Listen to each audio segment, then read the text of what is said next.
The dust in Elmsfield didn't just settle, it invaded. It coated your boots, got in your teeth, and made every breath feel like a confession. In the center of town, a circle had formed by the livestock pens. But they weren't there for cattle this time. They were there for me. My father's voice cracked across the square, loud and brittle. He stood too close, and yet a million miles away. "This here's the trade," he barked, jabbing a thumb toward the stable where a magnificent black stallion was tied. "You want your beast back, Apache? Then take the girl and be gone with ya." He didn't use my name, Clara. He hadn't said it in weeks, not since he decided I was worth less than the dirt on his boots. The crowd laughed. It was easier than silence. A woman from the bakery hid a smirk behind her hand. A ranch hand from Bell Creek whistled low. "That the heavy one?" he muttered. "Poor horse." Someone else corrected him. "Poor Apache." And the crowd tittered again, a wave of cruel, easy laughter. I didn't flinch. I didn't look down. My heart was a frantic bird beating against the cage of my ribs, but my feet were stone. My shadow was pinned to the baked earth like something guilty. The worst had already happened. My own father had sold me like a broken plow. The only question left was whether I'd let them drag me away, or whether I'd walk. Across from me stood the man, Koa. He was tall, dressed in worn hide, and a silence so deep it felt like a language of its own. His black hair was braided, his face a mask carved from stone and sun. He'd ridden into town 2 days ago, said nothing, claimed nothing. He just stood near the stable, waiting. And my father, a man who could smell opportunity in another's misfortune, had done the math. The stallion was a war horse, broad-chested and fierce-eyed, worth more than a dozen debt-logged farm girls like me. A girl too large to marry off, too soft for the fields, a burden. Koa didn't move. He didn't look at me. He didn't look at the horse. My father's face soured. He strode forward and shoved a frayed rope into my hands. It wasn't to bind me. It was a leash. "She eats too much, talks too loud, and cries in her sleep," my father announced to the grinning faces. "Now she's yours." But Koa still said nothing. His silence stretched, thick and uncomfortable, and the crowd began to shift.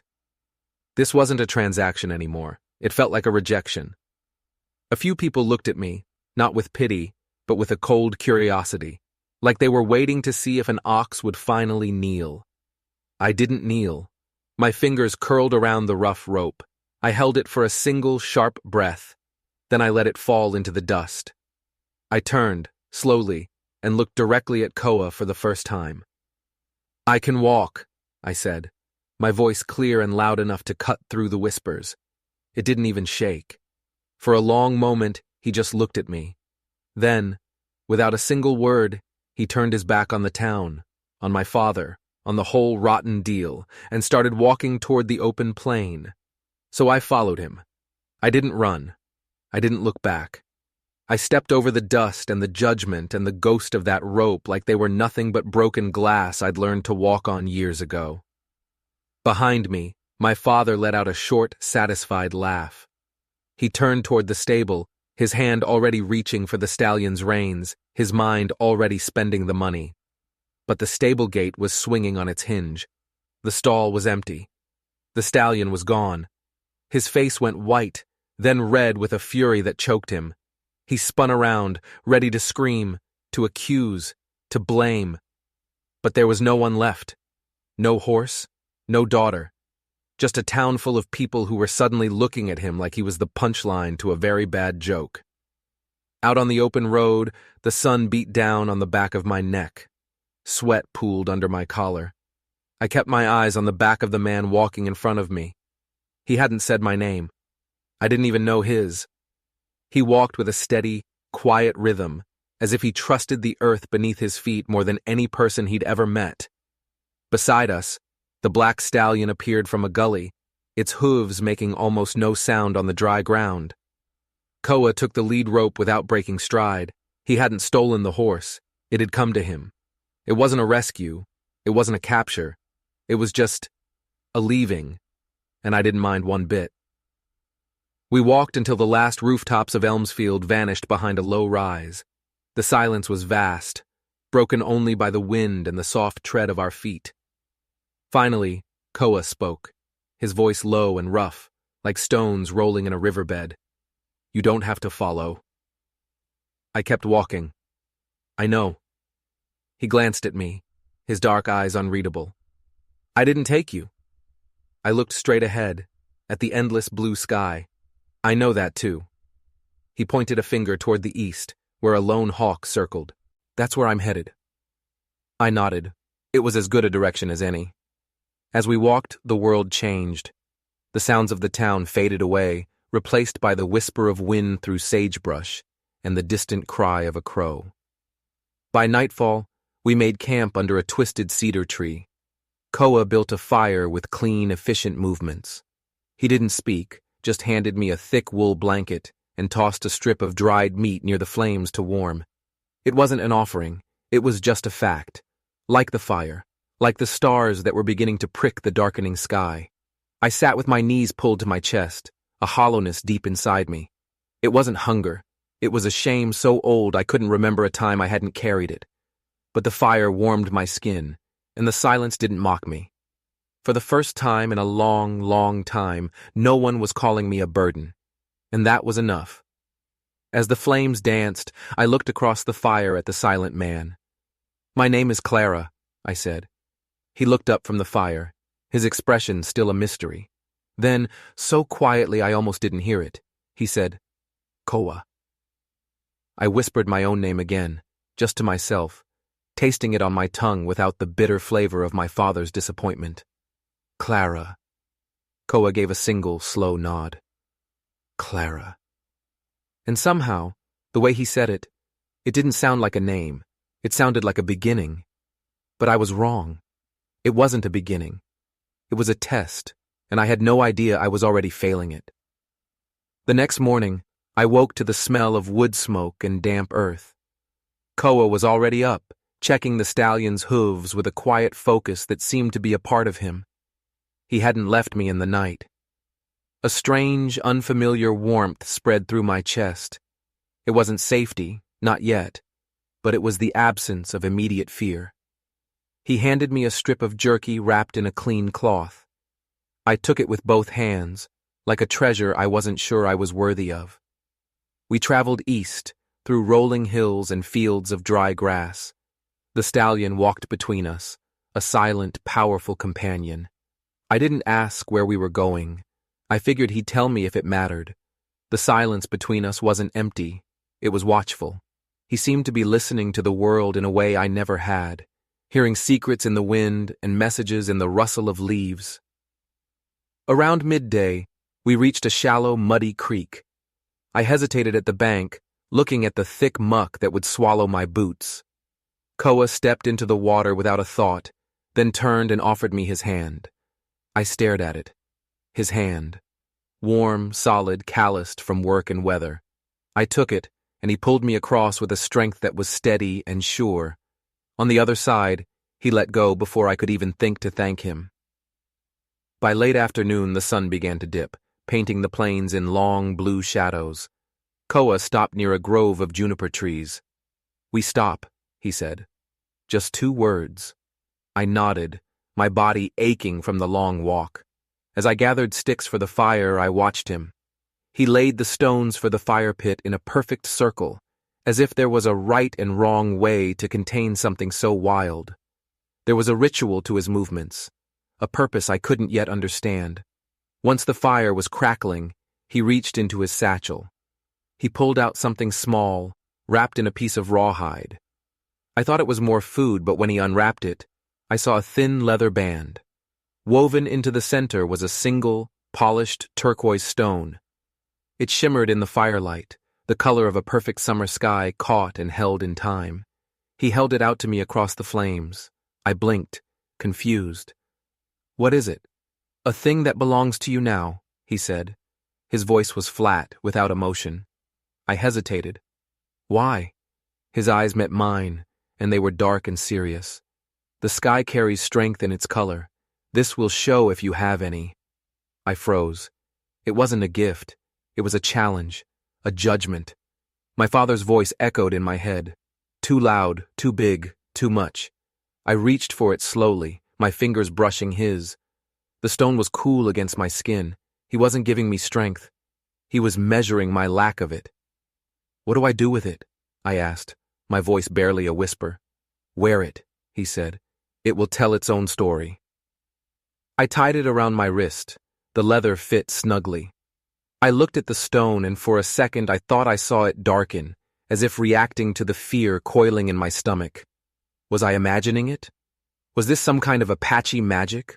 Or was it just a rock on a piece of leather, and the only magic was the new fear he'd so expertly planted in my heart?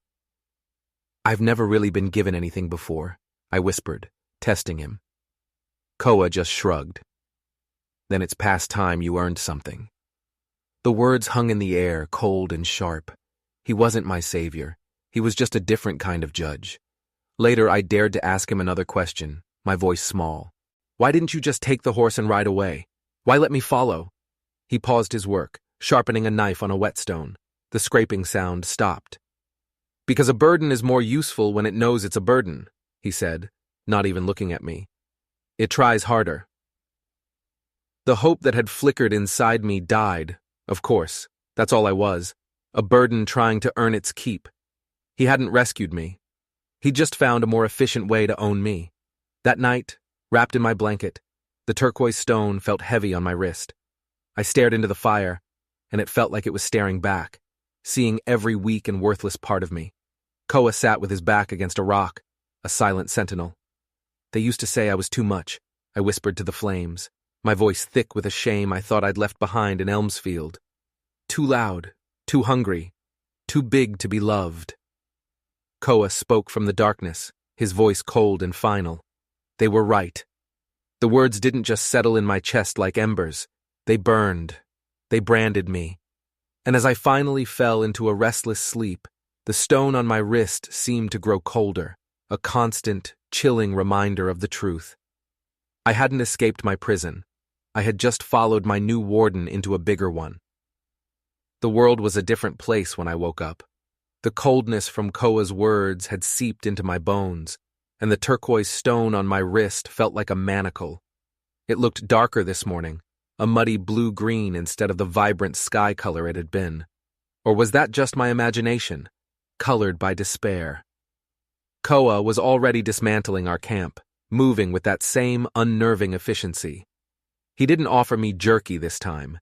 He just pointed to the satchel. I took a piece, my hands fumbling, feeling his eyes on me, judging my every move. We walked. The silence was heavier now, filled with the things he'd said. A burden is more useful when it knows it's a burden. They were right. Each step was a reminder. I wasn't a partner in this journey. I was baggage. I kept glancing at the stone. Was I going crazy? It definitely looked duller. It felt strangely clammy against my skin. What did he mean? It will tell its own story. Was this it? Was it showing him the weakness he already knew was there?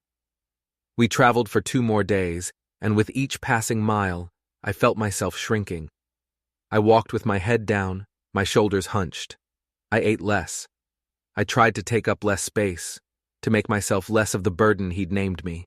And all the while, the stone seemed to mock me, its color fading from sky blue to the color of a murky pond. On the 3rd night, we found it. Tucked into a quiet clearing, surrounded by wild sage and pine, was the skeleton of a cabin. Beams grayed by weather, half a roof missing, but one stone wall stood strong, a stubborn monument against time. A small creek, not yet run dry, trickled nearby.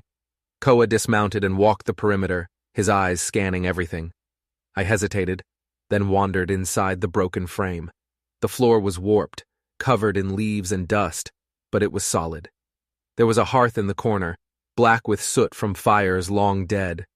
I could almost picture it, a real roof, a fire in the hearth, blankets on the floor, a place to stop, a place to be safe. We could stay, I said, the words tumbling out before I could stop them. Fix it.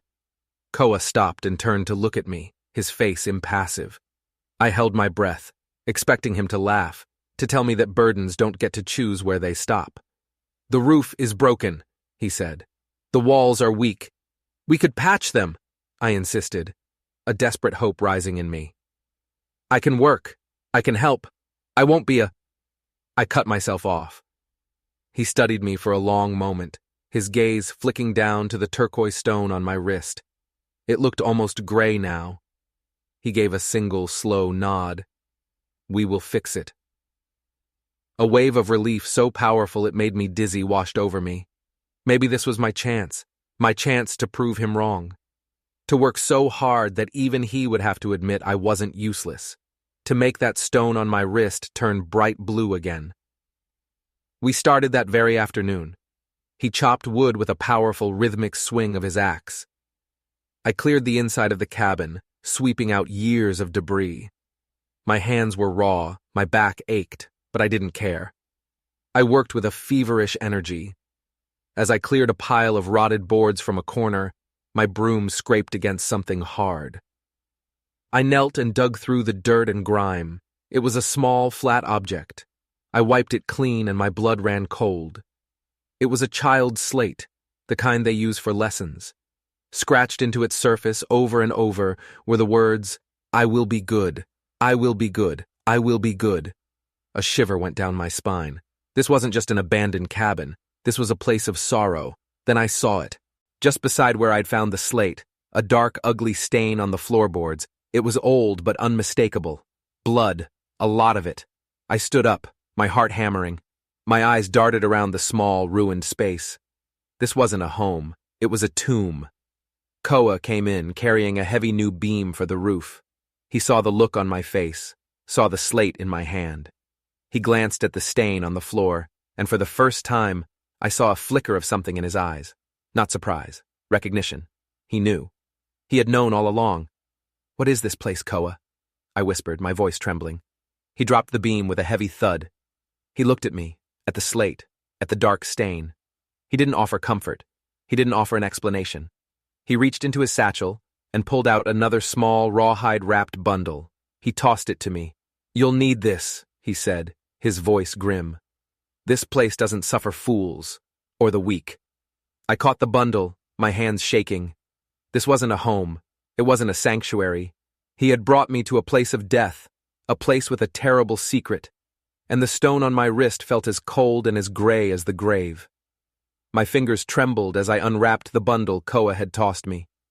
Inside were 3 simple things: a few dried corn seeds, a curled mint leaf, and a smooth, dark river stone. It looked like a child's collection of treasures. But his words echoed in my ears. "You'll need this. This place doesn't suffer fools, or the weak." "What is this for?" I asked, my voice tight with fear. "A survival bundle," he said, turning away to inspect the broken wall. "Not for eating, not for trade, to hold on to, when the screaming starts." The screaming. My blood turned to ice. "What screaming? Who screamed here?" He didn't answer. He just ran a hand over the rough-hewn logs of the wall, his touch deliberate, as if reading a story written in the wood. He knew the story. He had brought me right into the middle of it. My gaze fell again to the dark stain on the floor. It seemed bigger now, a gaping wound in the heart of the cabin. The child's slate felt heavy in my other hand. I will be good. Who was this child? What had happened to them? I looked at the turquoise on my wrist. It was the color of a storm-choked sky, a dead, ugly gray blue. Was this my fault? Was my own weakness, my own fear, tainting it? Or was the stone reacting to the evil that soaked the very ground we stood on? "You knew about this place," I said. It wasn't a question. "You brought me here on purpose." He finally turned to face me. His expression was grim. "This land tests everyone, Clara. It breaks what is fragile. I had to know what you were." So this was the final test: survive a haunted, blood-stained cabin or be cast aside. The cruelty of it stole my breath. He wasn't just a warden. He was a torturer. That night, sleep was impossible.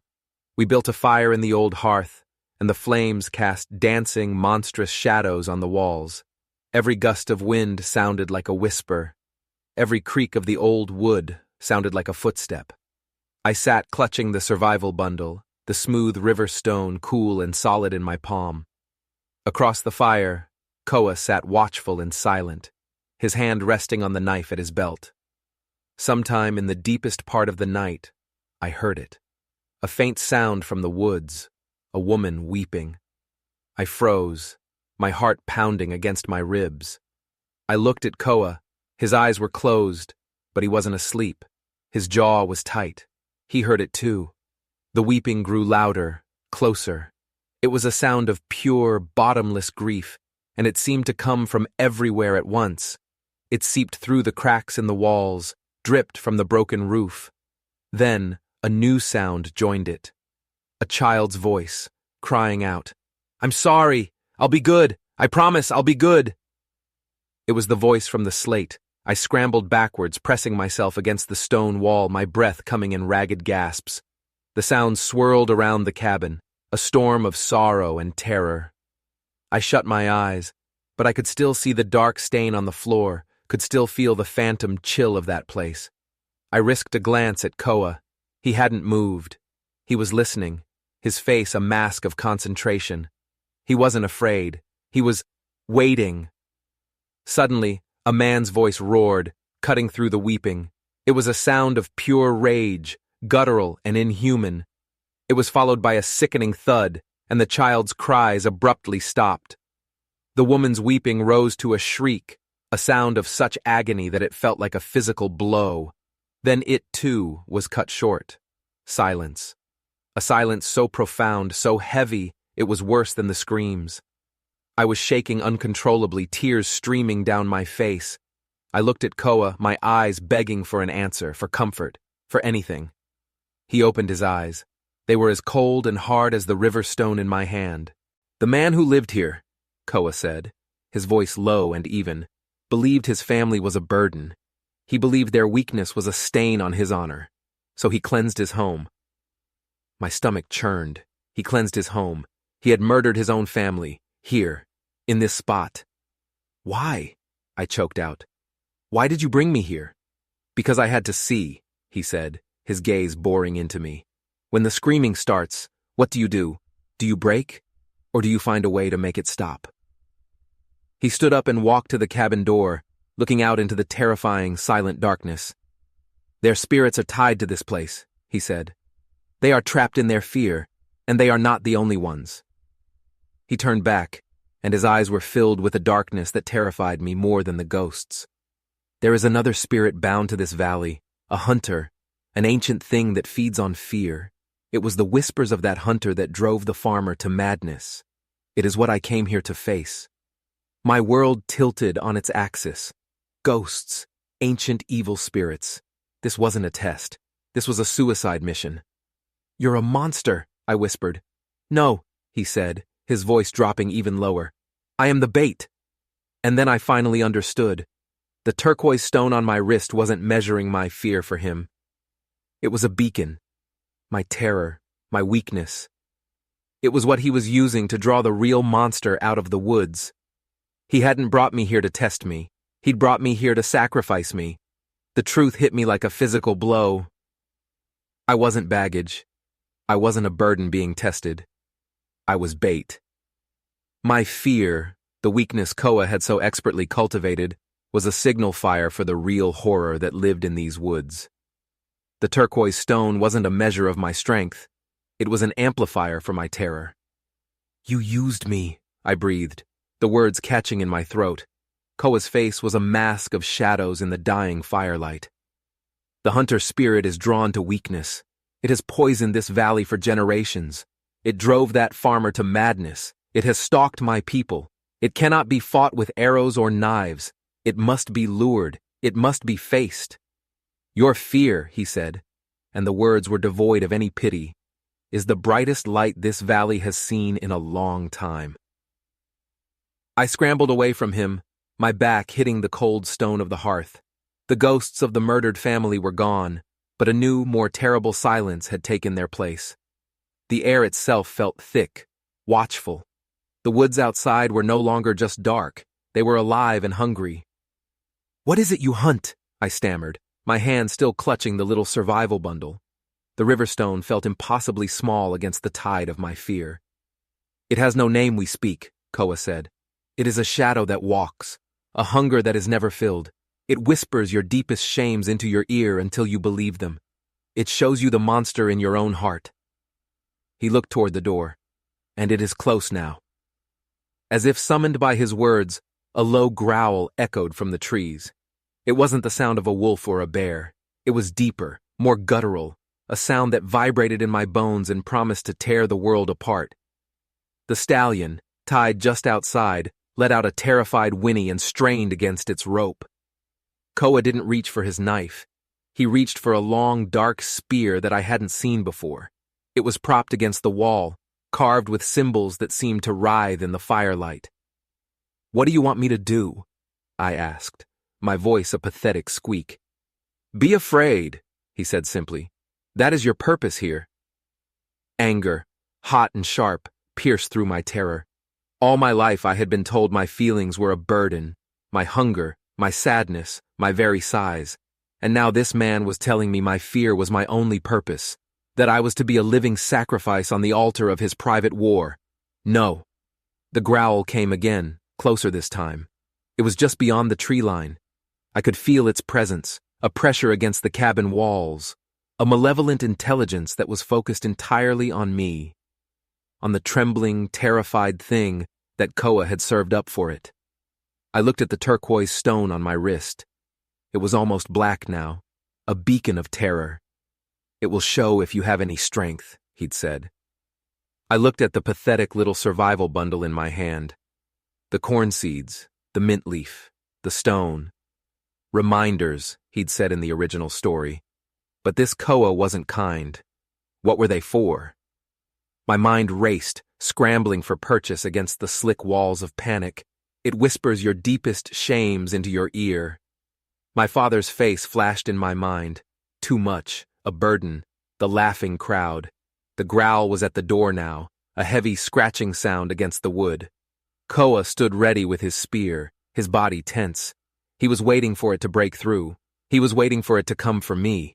And in that moment, something inside me snapped, not into fear, but into fury. I would not be bait.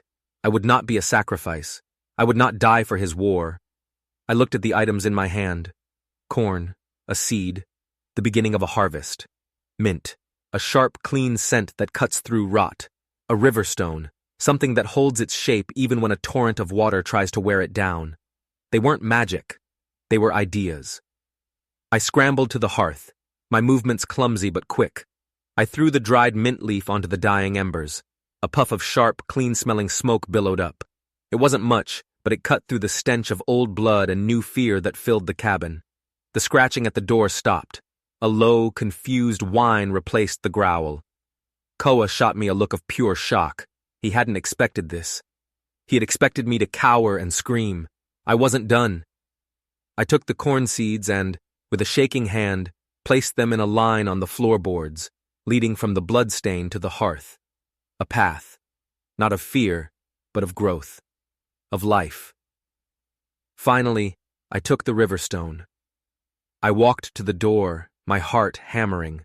The presence on the other side was immense, a crushing weight of ancient malice. I could feel it trying to find the cracks in my mind, trying to whisper my father's words back to me. "You're a burden." I clutched the stone. A river stone holds its shape.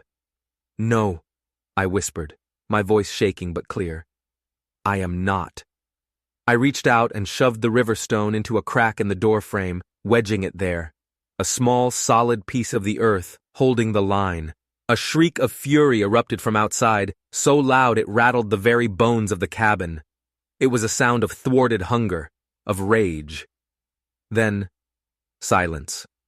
The presence was gone. It had retreated. I stood there panting, my entire body trembling with adrenaline. The cabin was filled with the clean scent of mint. The line of corn seeds seemed to glow in the firelight. I had not banished it, but I had turned it away. I had used my mind, not my fear. I turned to look at Koa. His face was unreadable, but the shock in his eyes was undeniable. He had seen me as a tool, a simple lure, He had never considered that the bait might have its own ideas. He lowered his spear slowly. "What did you do?" he asked, his voice a low rumble of disbelief. "I decided not to be your sacrifice," I said, my own voice surprising me with its steadiness. I looked down at the turquoise stone on my wrist. Under the thin layer of grime and fear, a tiny, brilliant speck of sky blue was beginning to shine through. The silence that followed was different. It wasn't the heavy, watchful silence of the hunter spirit, nor the cold, judgmental silence of Koa. It was a silence of pure shock. The air still smelled faintly of mint. The line of corn seeds on the floor felt like a border I had drawn myself. Koa stared at me, his spear held loosely at his side. The master of silence, the man who read the world in whispers and shadows, had no words. I had broken the script. The bait had fought back, not with teeth or claws, but with a handful of seeds and a stubborn refusal to be what he'd decided I was. "It will return," he said finally, his voice flat. It wasn't a threat. It was a fact. "I know," I said, and my own calm surprised me. "But next time it won't be expecting me." I looked at my wrist. The speck of blue in the turquoise stone was growing, pushing back the murky gray. It was as if the stone wasn't measuring my fear, but my defiance. A new thought struck me, cold and sharp. Why was Koa so obsessed with this spirit? Why risk everything, including a stranger's life, to hunt it? It has stalked my people. That felt too simple. This was personal. "The farmer in this cabin," I began, thinking aloud. "The spirit whispered to him and he murdered his family. It told him they were a burden." I looked Koa dead in the eye. "Who did it whisper to you about, Koa? Who did you see as a burden?" His face hardened, the mask of indifference slamming back into place. But I had seen the flicker of pain. I had hit a nerve. "You know nothing," he bit out. "I know what it feels like," I shot back. "To be told you are worthless, to be judged. Maybe you and that farmer have more in common than you think." He took a step toward me, his hand tightening on his spear, and for a second I thought he would strike me. The air crackled with tension. But I didn't back down. The girl who had been sold for a horse was gone. I wasn't sure who was in her place yet, but she wasn't afraid of this man anymore. He stopped. His jaw clenched so tight a muscle jumped. He turned and stalked out of the cabin, disappearing into the pre-dawn gloom. I was alone. Alone with the memory of the ghosts and the knowledge that a far worse monster was still out there. But for the first time since leaving Elmsfield, I wasn't terrified.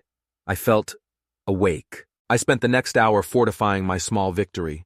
I found more mint leaves in Koa's satchel and tucked them into the walls. I swept the floor clean, leaving only the defiant line of corn seeds. I looked at the dark stain, and instead of fear, I felt a deep, aching pity for the woman and child who had died here. I whispered a promise to them, a promise that their fear would not be the only story this cabin told. As the first rays of sun sliced through the trees, Koa returned. He didn't speak. He carried a fresh bundle of firewood and began to rebuild the fire, his movements stiff and angry. The day passed in a tense, simmering silence. We worked on the cabin, patching the roof, securing the walls. But it was different now. We weren't a team. We were two enemies, bound by a shared threat. I watched him, searching for clues. The way he tested the wind, the way his eyes scanned the ridgeline. He was hunting, yes, but he was also hiding.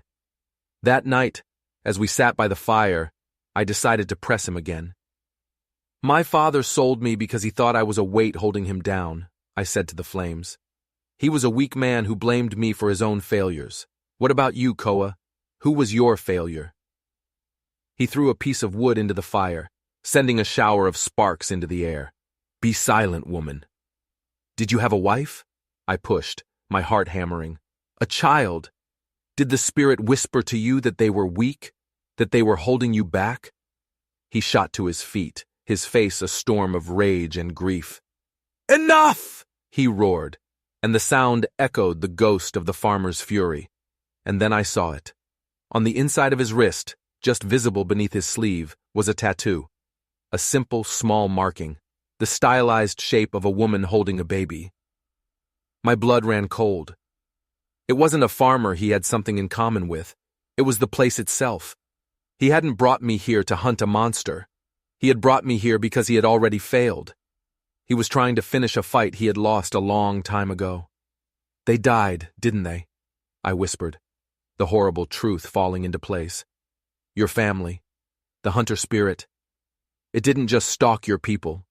It took them, and you weren't there to stop it. He stared at me, his rage crumbling into raw, naked pain. The silent, stony man was gone, and in his place was someone utterly broken. It whispered to me that my son was born weak, he choked out, the words tearing from his throat. That the winter would claim him. It told me to leave them, to seek strength in the mountains alone, and like a fool, like a coward, I listened. He sank to his knees, his head in his hands. I came back a week later. They were gone. No bodies, no tracks, just gone. As if the valley had swallowed them whole. The entire story realigned in my mind. The obsession, the reckless hunt, the use of me as bait. It wasn't about cleansing the valley.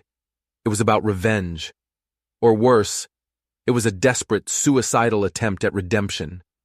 He had brought me here to this cabin, this tomb of a failed family, to reenact his own tragedy. He didn't want to see if I would break. He was waiting for the monster to take me too, to prove that he had been powerless all along, that his guilt was justified. The revelation hung in the air, heavier than any ghost. Koa, the stoic hunter, was a man hollowed out by grief and shame. His hunt for the spirit wasn't an act of bravery. It was an elaborate suicide note. He was trying to prove his own guilt, to find a punishment that fit his perceived crime of cowardice. I looked at him, kneeling by the fire, a broken man. The anger I had felt toward him evaporated, replaced by a profound and aching sorrow. We were both haunted, just by different ghosts. So you ran, I said softly, not as an accusation but as a statement of fact. You ran from the whispers, and you've been running ever since. He didn't look up. I deserve to be hunted, he rasped.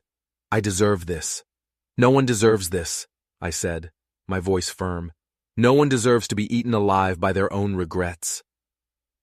I walked over and sat on the floor across from him. You think letting this thing take me will absolve you? You think my death will pay your debt?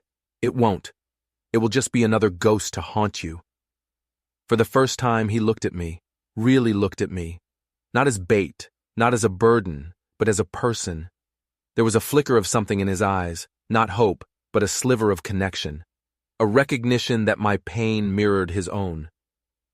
What do we do? He asked, his voice barely a whisper. It was the first time he had said we. We stop running, I said. We stop letting the ghosts write our story. We fight back, not your way, not with you as the martyr and me as the sacrifice. Together.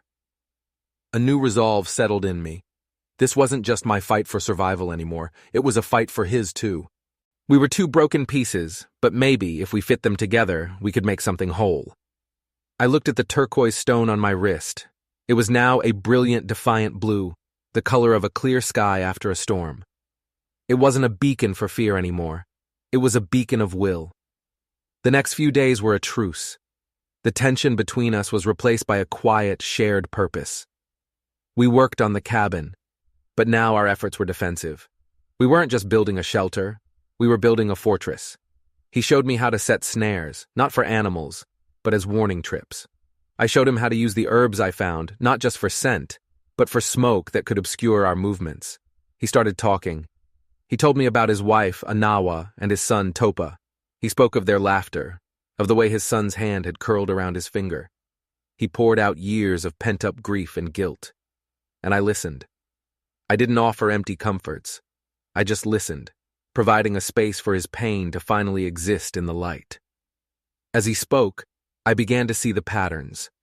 The spirit hadn't just taken his family. It had isolated him, turning his own people against him. They said I was cursed, he murmured one night, that I had brought the shadow on my family by leaving. They cast me out. And then came the next twist, a detail so crucial it changed everything. There was one other who saw what happened, Koa said, his voice low. Anawa's cousin, a young warrior named Weezer. He was the one who found the empty lodge. He was the one who told the elders I had abandoned them. Weezer, the name from the original story. But here he wasn't just a rival. He was a witness. Or was he? Why would he do that? I asked. Koa shook his head. He always coveted Anawa. When she chose me, a quiet hunter, over him, a proud warrior, his heart turned bitter. He saw my grief as weakness. He used it to rise in the tribe's esteem. A cold suspicion began to form in my mind. What if Weezer hadn't just found the empty lodge? Koa, I said slowly, when you returned, were there any signs of a struggle? Any sign of the hunter spirit? He frowned, thinking back. No, that is what haunted me most. It was as if they had simply vanished. The fire was cold. Their things were still there. There was only one thing out of place. What was it? I leaned forward, my heart pounding. A single eagle feather caught in the door flap. Weezer's mark. He was the only warrior in our clan who adorned his gear with them. I thought nothing of it at the time. I thought he had come looking for them. But I knew better. My mind, now sharp and clear from my own trials, saw the truth that his grief had blinded him to.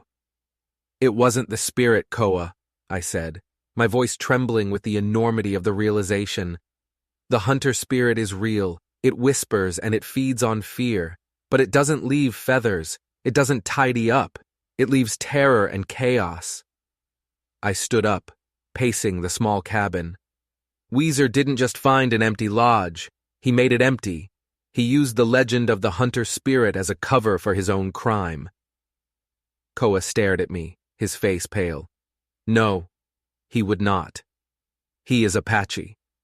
He is a man who wanted your wife, I countered, my voice rising. A man who wanted your standing. He saw your fear, your doubt about your son, and he used it. The spirit may have whispered to you, but Weezer is the one who acted. He took your family, Koa. He murdered them and let you believe a ghost did it, so you would be exiled and he could take your place. The truth landed in the center of the room like a bomb. Koa's entire world, built on a foundation of guilt and supernatural revenge, shattered.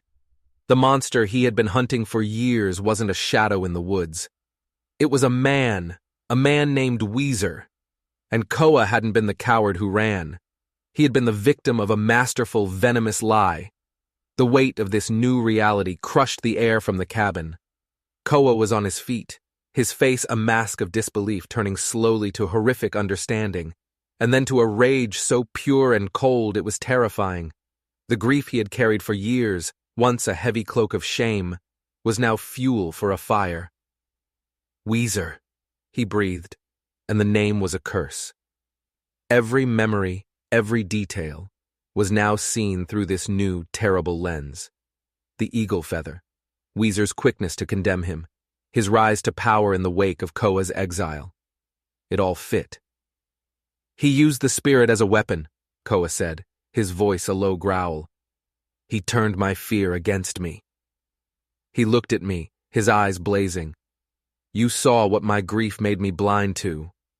He's still out there, I said, my mind racing. And he's not just some rival. He's a murderer who has gotten away with it for years. This changed everything. Our fight wasn't a defensive one against a phantom. It was now an offensive one against a man who had destroyed Koa's life and would undoubtedly kill again to protect his secret. The hunter spirit in the woods was a real danger, but Weezer was the immediate, thinking, breathing threat. He knows I am in this valley, Koa said. The whispers on the wind will have told him. He will not risk me learning the truth. He will come for me. He will come to finish what he started. Then we don't wait for him to come here, I declared. A boldness I never knew I possessed had taken root in me. We can't just hide behind these walls. We have to get proof. We have to expose him. But how? It was Koa's word against a respected warrior's. We needed something more. Tever, Koa said suddenly, his eyes lighting with a new fire. Anawa's sister, Weezer's other cousin. She never believed I was a coward. She always suspected Weezer's hate ran deeper than pride. She was cast out for defending me. Where is she? She lives with the northern clans, a day's ride from here if you ride hard. She is a peacekeeper, a voice of reason. If anyone would know how to unravel Weezer's lies, it is her. She would know his weaknesses. A plan began to form, desperate and dangerous. You have to go to her, I said. Bring her back. I will stay here. I'll hold the cabin. Weezer will think you're still here, licking your wounds. He won't expect you to be on the move. He looked at me, a new kind of respect in his eyes. You would stay, alone, with the hunter spirit still in these woods? I touched the turquoise stone on my wrist. It was a solid, brilliant blue. The spirit feeds on fear and lies. I'm not afraid anymore, and we have the truth now. Let it come. This is my ground now, too. He hesitated. He will send men to watch this place. Let them watch, I said, my jaw set. They'll see a woman tending a fire. They won't see a threat. There was a long pause. He was weighing the risk. Leaving me here was a gamble, but staying together was a death sentence. We needed an ally. Finally, he nodded. I will ride at dusk. I will leave the stallion and take the back ways through the mountains. I will be back in 2 days. 3 at most. He came and stood before me. He reached out and gently touched the turquoise stone. You are not the woman I brought here. No, I said, meeting his gaze. That woman is gone. He leaned in, and for the first time, his touch was not one of judgment or shared grief, but of profound gratitude. He rested his forehead against mine for a single brief moment. Hold the line, Clara. Go, I whispered. Get Tever. It's time to hunt the real monster. As dusk fell, Koa slipped out of the cabin and into the woods, a ghost moving through the trees. I was alone. The silence of the cabin pressed in, but it was a different kind of silence now. It was the silence of a held breath, the silence of waiting for battle. I knew Weezer's scouts would be watching. I made a show of my evening routine. I rebuilt the fire, humming a tuneless song. I set a pot of water to boil. Let them think I was a simple woman, ignorant and alone.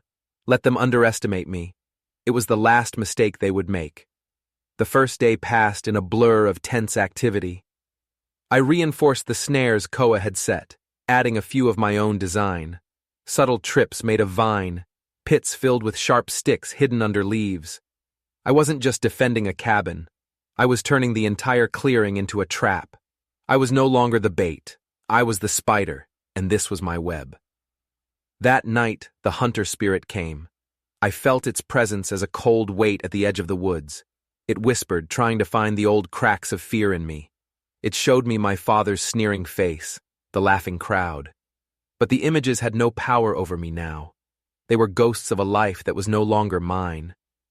I walked to the door and spoke into the darkness. There is no fear for you here, I said, my voice steady. The lies have been burned away. Go feed somewhere else. A howl of frustration echoed through the valley, and then it was gone. It knew. The bright light of my terror had been extinguished. On the second day, they came. 2 of them. They moved through the trees like shadows, bows ready. I spotted them from the small crack in the window frame I used as a lookout. They were Weezer's men. They crept toward the cabin, their movements silent and predatory. They thought they were the hunters. I waited. My heart was a steady drum against my ribs. The first man stepped on a patch of loose leaves near the woodpile. His foot sank into the shallow pit I had dug, his ankle twisting with a sickening crack. He cried out, a sharp gasp of pain. The second man spun around, knocking an arrow, his eyes wild. He saw his companion on the ground, clutching his leg. He took a step toward him, and his foot caught the vine I had stretched between 2 saplings. He stumbled forward, right into the path of a heavy log I had balanced precariously on a low branch. I kicked the stone, propping it up from inside the cabin via a long rope. The log swung down like a pendulum, catching the warrior square in the chest, and sending him flying backwards. It was over in seconds. One man was immobilized, the other unconscious. I walked out of the cabin, holding the heavy iron skillet from the hearth like a weapon. The conscious man stared at me, his face a mixture of pain and disbelief. "Who are you?" he gasped. "I'm the woman who lives here," I said, my voice cold as ice. "And you are trespassing." I tied him securely using the same rope my father had tried to leash me with. It felt like justice. I tended to his partner's injury. I wasn't a monster like Weezer, but I tied him up as well. Now I had prisoners. I had leverage. But my victory was short-lived. As dusk began to settle on the second day, I saw a new movement on the ridge. Not Koa, not Tever. It was a group of riders, at least a dozen of them, and they weren't trying to be stealthy. At their lead was Weezer himself, his face painted for war, the eagle feather in his hair stark against the graying sky. He had grown impatient. He wasn't sending scouts anymore. He had come to burn the cabin to the ground and bury his secret forever. But he wasn't alone. Riding beside him, looking smug and triumphant, was a man in a dusty coat with a tin star pinned to his chest. And behind them, looking nervous and shifty, was the last person on earth I ever wanted to see again, my father. The world seemed to tilt, the ground falling away beneath me. My father, here, with them. The betrayal was so profound, so absolute, it was like a physical blow. He hadn't just sold me. He hadn't just cast me out. He had hunted me down to watch me die. Weezer must have made him a deal. Lead us to the girl and the renegade Apache, and we'll clear your debts. Give you a reward. And my father, my worthless, pathetic father, had agreed. They rode into the clearing, a small army of hate and greed. Weezer, the murderer, the corrupt sheriff from Elmsfield, who I now realized must have been in on Weezer's plans from the beginning, and my father. They saw the two captured warriors tied and helpless. Weezer's eyes narrowed, his face contorting in a furious snarl. He had underestimated me. "So," he hissed, his voice dripping with venom. "The little mouse has claws." The sheriff smirked. "Doesn't matter. There's nowhere left for you to run, girl." I stood on the porch of the cabin, the skillet still in my hand. My heart was breaking, but my spine was made of steel. I was cornered. Koa was still a day away. I was alone, facing down the three men who had, in their own ways, tried to destroy me.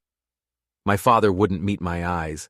He just stared at the ground, a guilty dog waiting for a command. "What do you want?" I called out, my voice ringing with a strength I didn't know I had. Weezer dismounted, pulling a long, wicked-looking knife from his belt. "I want what is mine.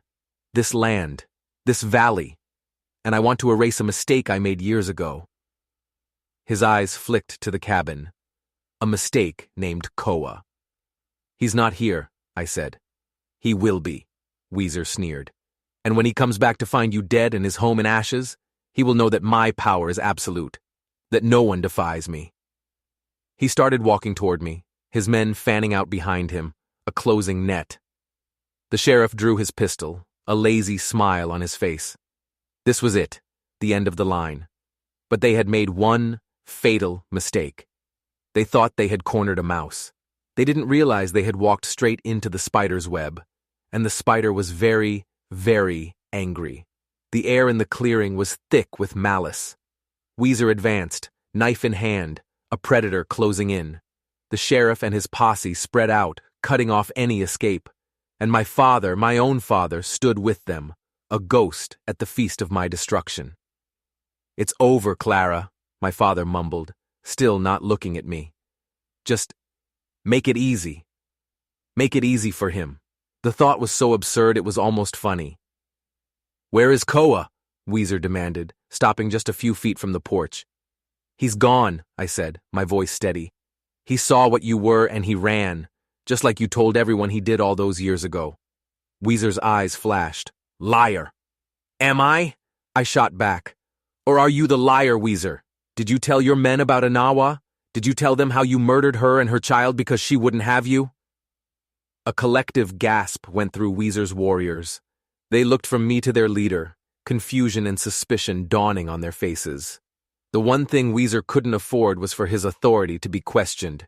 "She's insane!" Weezer roared. "The spirit of the valley has driven her mad." "There's no spirit here," I said, my voice ringing with clarity. "Only a man who used a ghost story to hide his own crimes. You left an eagle feather, Weezer. Your mark. You wanted Koa to know on some level that it was you. You wanted to gloat." The warriors exchanged uneasy glances. The story of Koa's cowardice was a founding myth of Weezer's power. I was tearing it apart, thread by thread. Weezer lunged, his patience gone. He leapt onto the porch, knife slashing. I dodged back, using the heavy skillet to block his strike. The clash of iron on steel rang through the clearing. He was stronger, but I was faster, fueled by righteous fury. The sheriff raised his pistol. "Don't move, girl!" But before he could fire, a voice cut through the air, sharp and clear as a hawk's cry. "Drop your weapons!" From the trees at the edge of the clearing, a figure emerged. A woman, tall and proud, with a long braid and eyes that burned with cold fire. Tever. And behind her, stepping out of the shadows, was Koa. But they weren't alone. With them were at least 20 Apache warriors, their faces grim, their bows drawn and aimed at the sheriff's posse and Weezer's men. Weezer froze, his knife at my throat. Koa had done it. He had gotten the message to Tever, and she hadn't just come alone. She had brought the truth, and she had brought an army.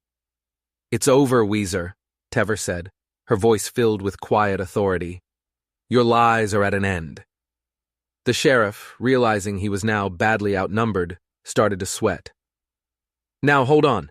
This ain't our fight. We're just here to bring in a fugitive for the law." "Your law?" Tever's lips curled in a sneer. "The law that allows you to make secret deals for the silver in this valley?" Another shockwave went through the clearing. The sheriff's face went pale. His posse looked at him, their loyalty suddenly wavering. Greed was one thing. Dying for another man's secret was another. "What silver?" my father squeaked, looking confused. "The reason the sheriff wanted this land so badly," I said, pushing against Weezer's knife. "The reason he helped Weezer cover up his crimes. There's a rich silver vein running right under this cabin. The family that lived here before, they found it. And the sheriff had them disappear to keep it for himself. That bloodstain on my floor? That's his work, not some ghost's." The final piece of the puzzle clicked into place. This wasn't just about jealousy or power. It was about greed, a conspiracy between two evil men. Weezer, seeing his allies wavering and his enemies multiplying, grew desperate. He pressed the knife harder against my skin. "No one moves, or she dies." Koa took a step forward, his face a mask of cold fury. "Let her go, Weezer." "You want her?" Weezer snarled. "Come and get her, coward." It was a standoff, a tinderbox waiting for a spark, and the spark came from the most unexpected place. My father. He looked at me, at the knife at my throat. He looked at the cruel, sneering face of the sheriff.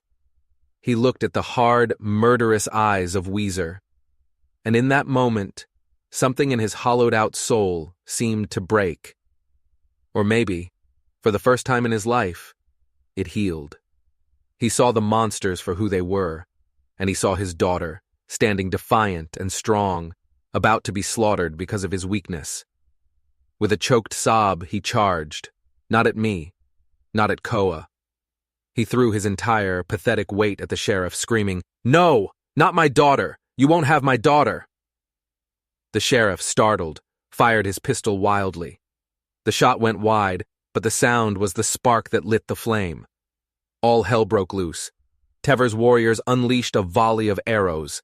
The sheriff's posse, their leader now wrestling with a madman, broke and ran. Koa launched himself at Weezer, a roar of pure vengeance erupting from his chest. They crashed to the ground, a whirlwind of desperate violence. Weezer's men, their loyalty shattered by the truth, hesitated. Some dropped their weapons, others turned and fled. A few loyal to him tried to fight, but they were quickly overwhelmed by Tever's warriors. I scrambled away from the fight between Koa and Weezer, grabbing a heavy piece of firewood. The sheriff had thrown my father to the ground, and was raising his pistol to shoot him in the back. I didn't think. I acted. I ran at him, screaming, and swung the heavy log with all my might, catching him in the side of the head. He crumpled to the ground, unconscious. I stood there, panting, in the middle of the chaos. It was almost over. Koa had Weezer pinned to the ground, his knife at the murderer's throat. Weezer's face was a bloody mask of terror. He had lost. His lies, his power, everything was gone. "Do it," Weezer spat, blood bubbling from his lips. "Send me to Anawa." Koa's arm trembled, the desire for revenge warring with the man he was. He looked up, and his eyes met mine. I shook my head just once. "No," I said. "Death is too easy for him. Let him live with what he's done. Let him live with being nothing." Koa stared at Weezer for a long moment, then slowly he lowered the knife. He stood up, leaving his broken enemy weeping in the dirt. The battle was over. The silence that fell was filled with the groans of the wounded and the whisper of the wind through the pines. I rushed to my father's side. He was alive, but his face was gray with pain. He had been trampled in the chaos. He looked up at me, his eyes filled with tears. "Clara," he wheezed. I'm sorry."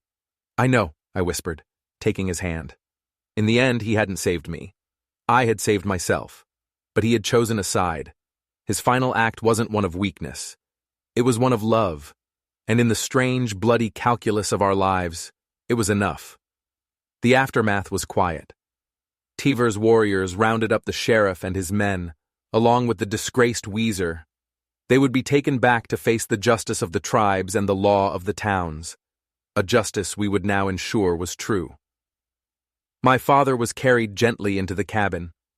His injuries were severe, but he was alive. His fight was over. Koa came to my side, his hands still trembling slightly. He looked around the clearing, at the cabin that had become our fortress, our home. He looked at me.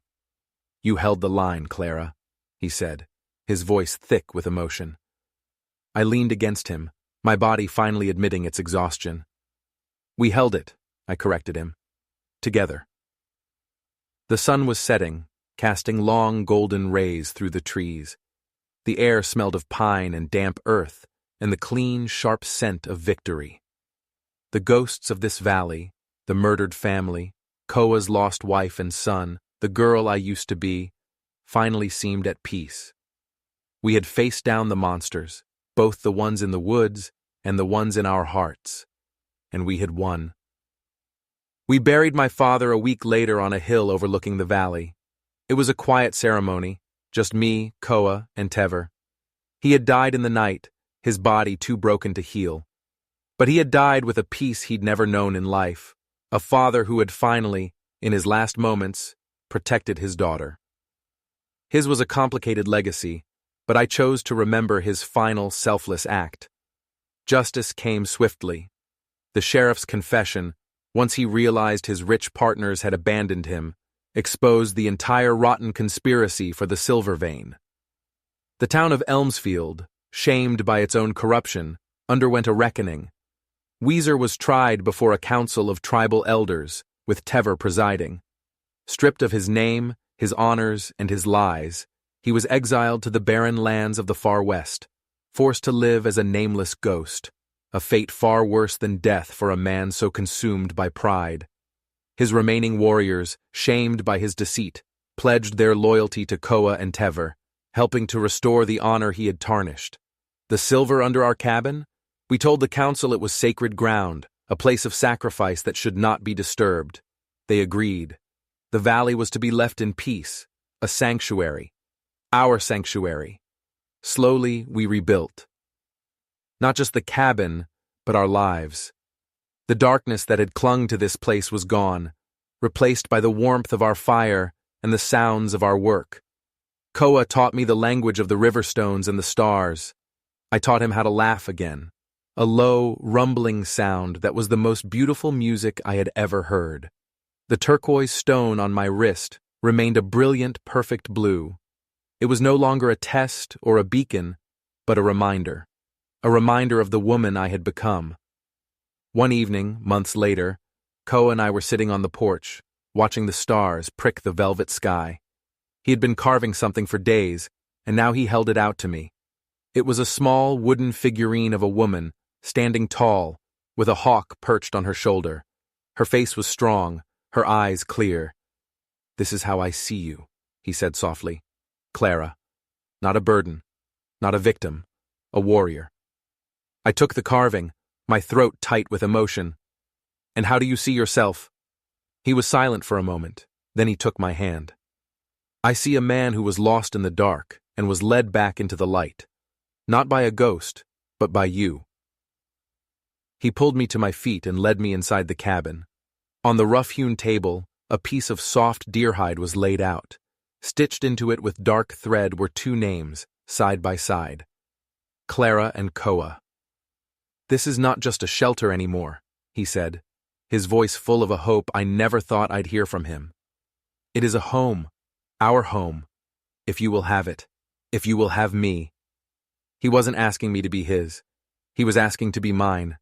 Tears I didn't know I had left to cry streamed down my face. They weren't tears of sorrow or shame, but of a joy so profound it was painful. I stepped into his arms, burying my face in his chest, and for the first time in my life, I felt completely and utterly safe. I felt chosen. I felt loved. My story didn't begin with a man selling me for a horse. It began the moment I dropped that rope and decided to walk my own path. It was a path that led me through fear and betrayal and the darkest parts of the human heart. But it also led me here, to this man, to this home, to myself. We never know where our journey will lead us, or what monsters we'll have to face along the way. But sometimes, the greatest strength is found not in running from the darkness, but in turning to face it and choosing to build a life in the light. If you enjoyed this story, don't forget to like and subscribe for more tales of survival, justice, and the battles we fight in the wild places of the world and in our own hearts.